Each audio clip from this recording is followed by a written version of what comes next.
মেসের অনুষ্ঠান করতে পারে না? পুলিশ আরএসএস এর অনুষ্ঠানে বাধা দেওয়ার জন্য তৈরি।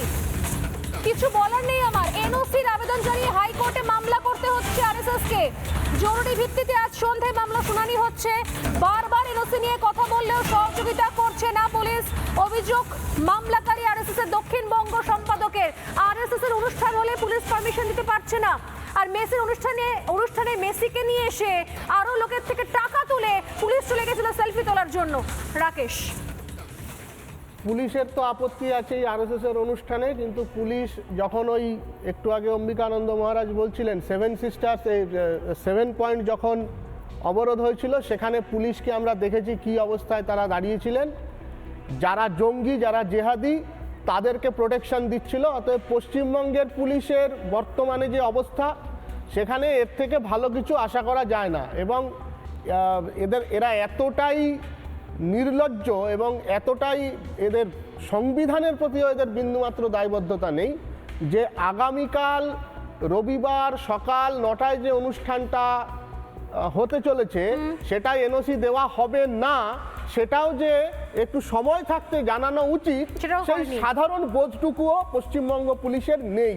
সেজন্য পশ্চিমবঙ্গ পুলিশকে নিয়ে মন্তব্য করা মানে আমার মনে হয় আমার নিজের আরএসএসকে তো ভয় কেন রাজ্যের প্রশাসনে? আরএসএসকে ভয় তার কারণ হচ্ছে আরএসএস এর সঙ্গে যারা যুক্ত তারা সত্য কথাটা বলতে এখনো পর্যন্ত তাদের বুকের পাটা আছে, তারা সত্য কথাটা বলতে পারেন। ঠিক যেটা আজকে দেখুন, আমি একটা কথা বলি, আমরা কলকাতা সহ পশ্চিমবঙ্গের বিভিন্ন জায়গায় দেখছি কোথায় একটুখানি তথাকথিত সংখ্যালঘু বা ভারতবর্ষের দ্বিতীয় সংখ্যাগুরু সম্প্রদায়ের মানুষ একদম যেখানে থাকেন, প্রত্যেকটা গলির মুখে আই লাভ মোহাম্মদ।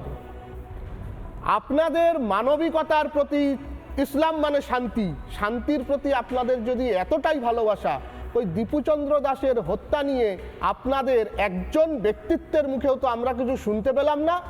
আপনারা বাবরি, কোন বাবরি যে বাবরের শয্যাসঙ্গী ছিল, একটা পেডোফাইল সাম্রাজ্যবাদী একজন শাসকের, তার নামে আপনারা মসজিদ বানাতে পারছেন, আর এরকম ন্যাক্কারজনকভাবে একজনকে হত্যা করা হলো, খুন করা হলো, আপনারা কিছু বলতে পারলেন না। আমার মনে হয় দেখুন, আজকে খুব স্পষ্ট করে এই যে আজকে যে কথাগুলো উঠছে, আমরা আমাদের সন্তানদেরকে চিরকাল শিখিয়ে এসেছি জীবে প্রেম করে যেই জন, স্বামীজি বলেছিলেন। আমার মনে হয় আমাদের এটা শেখানো উচিত। স্বামীজি এটাও বলেছিলেন যে একটা রাক্ষস যদি তোর মায়ের বুকের উপরে বসে রক্ত খায় তাহলে তুই কি করবি। আমরা আমাদের সন্তানদেরকে, জেহাদিদেরকে ঘৃণা করতে কেন শেখাচ্ছি না? আমার মনে হয় এটা আমাদের অবিলম্বে করা উচিত। একদম এই যে আমাদের শেখানো উচিত যে জেহাদিদের ঘৃণা করতে শেখো, পাপীদের ঘৃণা করতে শেখো, যে দীপুচন্দ্র দাসকে হত্যা করেছে, যারা তোমার মায়ের বুকের আঁচলের চুকলো করে 1 ঘন্টার মধ্যে 6000-এর বেশি মানুষকে হত্যা করেছে, তাদেরকে ঘৃণা করতে শেখো। এটা শেখানো দরকার। এটা আমরা কবে শেখাবো? আর কতদিন ধরে এই দ্বিচারিতা চলবে? তবে আমার মনে হয় সিচুয়েশন চেঞ্জ হচ্ছে, সময় পরিবর্তন হচ্ছে, না হলে রাতারাতি কখনো রাজ্যের বিভিন্ন জায়গাতে এই মিছিল চোখে পড়তো না। শুধুমাত্র বুদ্ধিজীবী বা শুধুমাত্র সমাজের মুষ্টিমেয় কিছু শ্রেণীর হাতে আর হিন্দুরা বন্দী থাকবেন না। সময় শেষ, একটা বিরতি নিয়ে ফিরে আসছি, সঙ্গে থাকুন।